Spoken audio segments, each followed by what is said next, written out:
क्यों अधूरी है पुरी के जगन्नाथ की प्रतिमा? आइए जानते हैं पौराणिक कथा। पुरी का जगन्नाथ मंदिर सारी दुनिया में प्रसिद्ध है। इस प्रसिद्ध मंदिर से जुड़ी कई कथाएं लोकप्रिय हैं। आइए जानते हैं पुरी के जगन्नाथ मंदिर की प्रचलित कथा। एक बार माता यशोदा देवकी जी और उनकी बहन सुभद्रा वृंदावन से द्वारका आई। उनके साथ मौजूद रानियों ने उनसे निवेदन किया कि वे उन्हें श्री कृष्ण की बाल लीलाओं के बारे में बताएं। इस बात पर माता यशोदा और देवकी उन रानियों को लीलाएं सुनाने के लिए राजी हो गई। उनकी बातों को कान्हा और बलराम सुन ना लें, इसीलिए माता देवकी की बहन सुभद्रा बाहर दरवाजे पर पहरा देने लगी।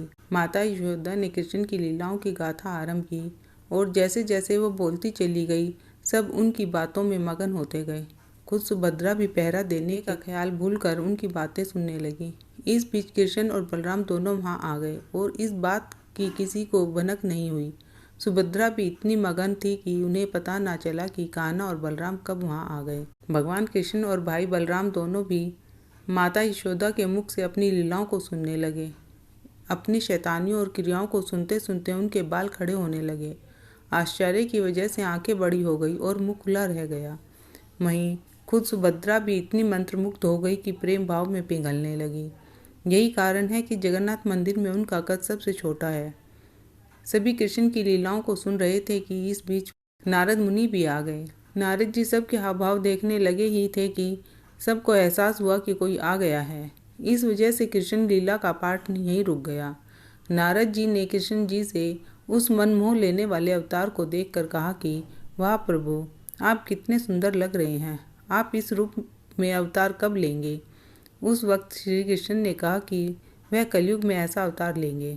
वादे के अनुसार कलयुग में श्री कृष्ण ने राजा इंद्रद्युम्न के सपने में आए और उनसे कहा कि वह पुरी के दरिया किनारे एक पेड़ के तने में उनका विग्रह बनवाएं, बाद में उसे मंदिर में स्थापित करा दें। श्री कृष्ण के आदेशानुसार राजा ने इस काम के लिए काबिल बढ़ई की तलाश शुरू की। कुछ दिनों में एक बूढ़ा ब्राह्मण उन्हें मिला और इस विग्रह को बनाने की इच्छा जाहिर की। लेकिन इस ब्राह्मण ने राजा के सामने एक शर्त रखी कि वह इस विग्रह को बंद कमरे में ही बनाएगा और उसके काम करते समय कोई भी कमरे का दरवाज़ा नहीं खोलेगा, नहीं तो वह काम अधूरा छोड़कर चला जाएगा।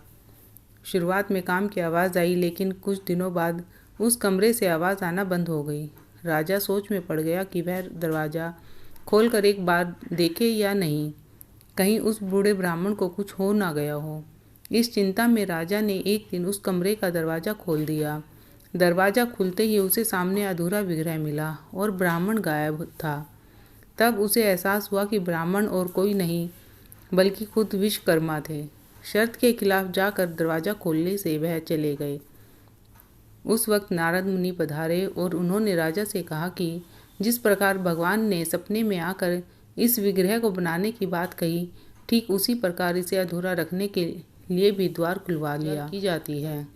इस मंदिर के गर्भगृह में श्री कृष्ण, सुभद्रा और बलराम की मूर्ति विराजमान है। कहा जाता है कि माता सुभद्रा को अपने मायके द्वारका से बहुत प्रेम था, इसीलिए उनकी इस इच्छा को पूर्ण करने के लिए श्री कृष्ण, बलराम और सुभद्रा जी ने अलग रथों में बैठकर द्वारिका का भ्रमण किया था। तब से आज तक पुरी में हर वर्ष रथ यात्रा निकाली जाती है। बोलो कृष्ण बलराम सुभद्रा माता की जय। बोलो कृष्ण बलराम की जय, माता सुभद्रा की जय।